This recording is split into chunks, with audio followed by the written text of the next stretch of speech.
Hello! In today's cosplay tutorial video, we're going to be making the cape for Jester from Critical Role. To make Jester's cape, I'm going to be using the Jester cape pattern from Indigo patterns on Etsy. And this is one of those patterns where it's digital and you just print out the size that you want. One thing I should point out is that the instructions do say to print out page A1 first, measure this square to make sure that it is 10 by 10 centimeters, just so you know that the sizing and everything is correct before you print everything out. You want to make sure you have the correct scale for your cape. And this pattern does come with instructions. I'm going to be following them for the most part, but if my way of doing things isn't quite your preferred style, there are pattern instructions that do come with this, and they do have pictures with them as well.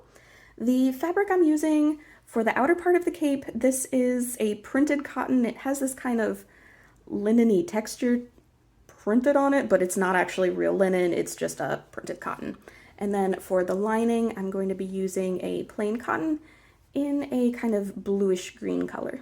Sew the cape front pieces to the cape back piece along the shoulder seams, and on one side we're going to be leaving a space open for her crossbody belt.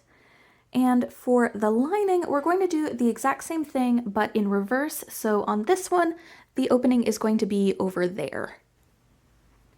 Putting right sides together, we're going to sew the hood pieces together along the curved edge. When pressing the seams of the cape open, I also cut some notches in the seam allowance to make it easier for the seam to lie flat around the curves. Putting right sides together, sew the hood onto the cape.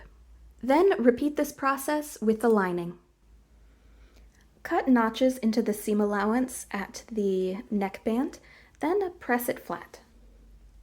Along with snipping the neckline, we're also going to trim just a little bit off along the entire outer edge of the lining to make it just a teeny bit smaller than the outer portion of the cape. Putting right sides together, we're going to sew the lining to the outer part of the cape all around the outer edge. We're not worrying about leaving a section of it open because we've got that little hole in the shoulder for the belt to go through, and we can just turn it right side out through that hole. Turn the cape right side out through the hole in the shoulder.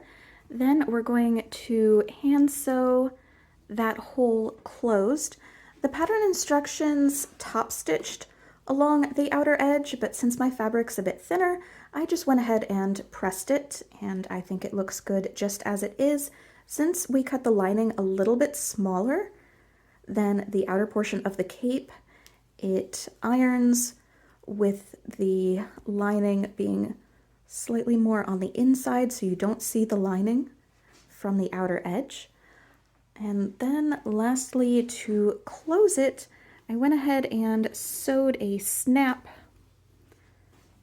at the collar. To make Jester's crossbody belt, I cut a long rectangle out of dark brown pleather with one end being curved and hemmed it. On the front side of the belt, I sewed on an additional pointed piece of the brown pleather, painted it light brown, and then I sewed on a smaller piece and painted that silver. For the hardware of her cape, I 3D printed them using a file that I got online. I'll put a link to it in the description box below. I painted them silver, and then on both of them, I glued on some pin backings. To put on the belt, I threaded it through the hole at the shoulder, with the other end coming out the bottom. I wrapped the end across the body under the arm and then inserted the curved end through the little loop. Then I pinned the hardware into place. I should point out that while this pin is good for keeping the belts from slipping and coming undone, it does leave permanent holes in the pleather, so I try to minimize the amount that I am putting it on and taking it off just to keep it from getting too damaged.